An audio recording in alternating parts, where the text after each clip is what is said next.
Assalamualaikum warahmatullahi wabarakatuh. Perkenalkan, saya Widya Antika dari Fakultas Kesehatan Masyarakat Universitas Sriwijaya, peminatan epidemiologi.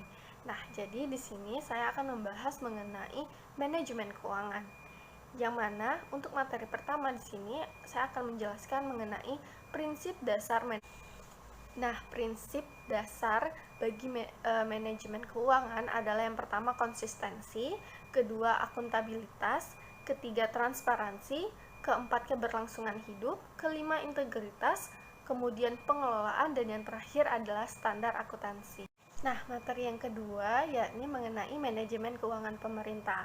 Jadi, menurut Undang-Undang Nomor 17 Tahun 2003 tentang Keuangan Negara, Pasal 1 Angka 7 disebutkan bahwa anggaran pendapatan dan belanja negara atau APBN adalah rencana keuangan tahunan pemerintah negara yang disetujui oleh Dewan Perwakilan Rakyat. Jadi, APBN ini adalah rencana keuangan tahunan pemerintah negara yang disetujui oleh Dewan Perwakilan Rakyat atau DPR, yang mana siklus dari APBN ini adalah yang pertama perencanaan dan penganggaran APBN dari Januari hingga bulan Juli, kemudian pembahasan APBN dari Agustus sampai Oktober, kemudian penetapan APBN akhir Oktober, kemudian pelaksanaan APBN sejak Januari, kemudian pelaporan dan pencatatan APBN, dan yang terakhir adalah pemeriksaan dan pertanggungjawaban APBN.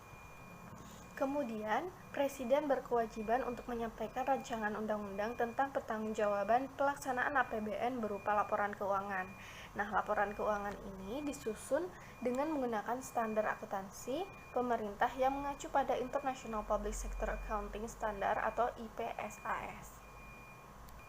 Materi selanjutnya yakni mengenai analisis pendapatan dan belanja organisasi, yang mana dalam belanja organisasi dalam kegiatan organisasi pemerintah itu ada yang namanya BLUD, BOK, dan kapitasi, yang mana BLUD ini adalah Badan Layanan Umum Daerah, adalah sistem yang diterapkan oleh unit pelaksanaan teknis dinas atau badan daerah dalam memberikan pelayanan kepada masyarakat yang mempunyai fleksibilitas dalam pola pengelolaan keuangan sebagai pengecualian dari ketentuan pengelolaan daerah pada umumnya.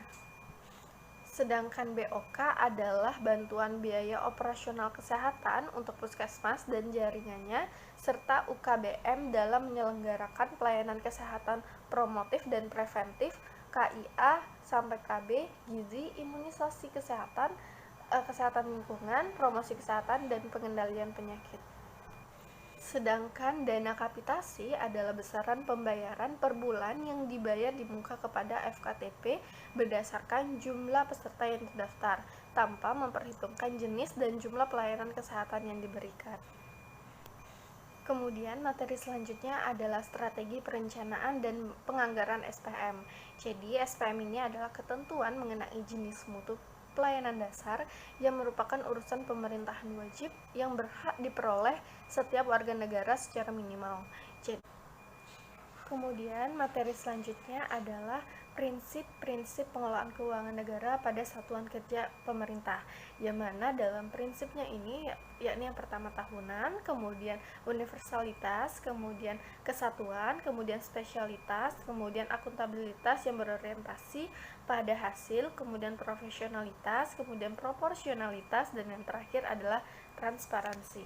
Materi yang terakhir adalah pengawasan dan pengendalian keuangan pada organisasi kesehatan pemerintah, yang mana dalam manfaat adanya pengawasan dan pengendalian keuangan ini adalah yang pertama kita dapat memperoleh tingkat akuntabilitas, kemudian kita dapat mengetahui dan mengukur sejauh mana program yang sudah kita jalankan, kemudian yang ketiga adalah kita dapat mengetahui apakah waktu dan sumber daya lainnya itu mencukupi kebutuhan dan telah dimanfaatkan secara efisien. Kemudian kita juga dapat menunjukkan informasi asimetri, sehingga dengan adanya pengawasan dan pengendalian keuangan di organisasi kesehatan pemerintah, informasinya akan tersebar secara merata antara pengelola dan pihak lainnya. Kemudian yang terakhir ada manfaatnya, kita dapat menurunkan perbedaan informasi dengan informasi adverse selection. Saya ucapkan terima kasih atas perhatiannya. Wassalamualaikum warahmatullahi wabarakatuh.